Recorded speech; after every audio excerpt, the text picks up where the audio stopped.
இன்றைக்கி நம்ம கிச்சனில் என்ன பார்க்க போகிறோம் அப்படின்னு பார்த்தீங்கன்னா முட்டை கிரேவி பார்க்க போகிறோம். அதுக்கு நான் 2 முட்டையை ஏற்கனவே தண்ணியில் போட்டு வேக வச்சுருக்கேன். அவிச்ச முட்டை. ஸோ 2 முட்டை அந்த மாதிரி வேக வச்சுக்கோங்க. சின்ன வெங்காயத்தை குட்டி குட்டியாக அந்த மாதிரி 2ஆக கட் பண்ணிக்கோங்க. 3 பல் பூண்டு எடுத்து இந்த மாதிரி நச்சு வச்சுருக்கேன். இந்த பொடி நான் ஏற்கனவே ஒரு வீடியோ போட்டிருக்கேன், அது கீழே போடுறேன். இதில் சோம்பு, மிளகு, சீரகம், மஞ்சத்தூள் எல்லாம் சேர்த்த பொடி நான் டிஸ்கிரிப்ஷனில் கொடுக்குறேன், என்ன பொடி எப்படி மேக் பண்ணுறது அப்படின்னு சொல்லிட்டு. அது 2 ஸ்பூன் எடுத்து வச்சுருக்கேன். மிளகாய்த்தூள் 1 ஸ்பூன், சோம்பு. எப்படி செய்யலாம் பார்க்கலாம் வாங்க.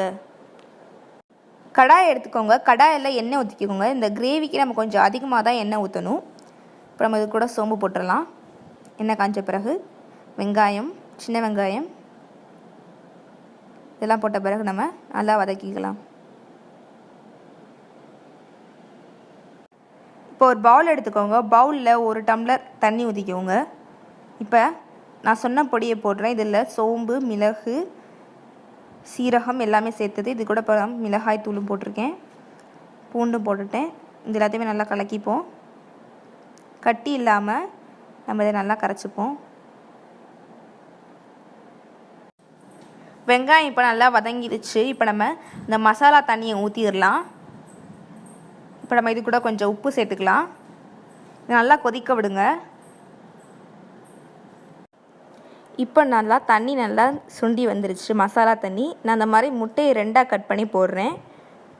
இப்போ தான் மசாலா உள்ள நல்லா சாரும்னு. இப்போ நான் மசாலாவை எடுத்து முட்டை மேலே போடுறேன். ஒரு 5 மினிட்ஸ் இது நல்லா மசாலா நல்லா மிக்ஸ் ஆகணும் முட்டை கூட. அது வரைக்கும் வெயிட் பண்ணலாம். மசாலா இப்போ ரெடி ஆயிடுச்சு. இப்போ இது எல்லாத்தையுமே நல்லா மிக்ஸ் பண்ணி விடுங்க. நீங்கள் இதை சப்பாத்தி, தோசை, இட்லி, ரைஸ் எல்லாத்துக்குமே வச்சு சாப்பிடலாம். அவ்வளோ டேஸ்ட்டாக இருக்கும். இந்த வீடியோ பிடிச்சிருந்தா லைக் பண்ணுங்கள், ஷேர் பண்ணுங்கள் உங்கள் ஃப்ரெண்ட்ஸுக்கும். நீங்கள் இதை வீட்டில் ட்ரை பண்ணி பார்த்துட்டு எப்படி இருக்குது அப்படின்னு சொல்லிட்டு கீழே கமெண்ட் பண்ணுங்கள். நீங்கள் இன்னும் சப்ஸ்கிரைப் பட்டனை கிளிக் பண்ணலைன்னா சப்ஸ்கிரைப் பட்டனை கிளிக் பண்ணி பக்கத்தில் இருக்கிற பெல் ஐக்கானே கிளிக் பண்ணுங்கள். தேங்க்யூ.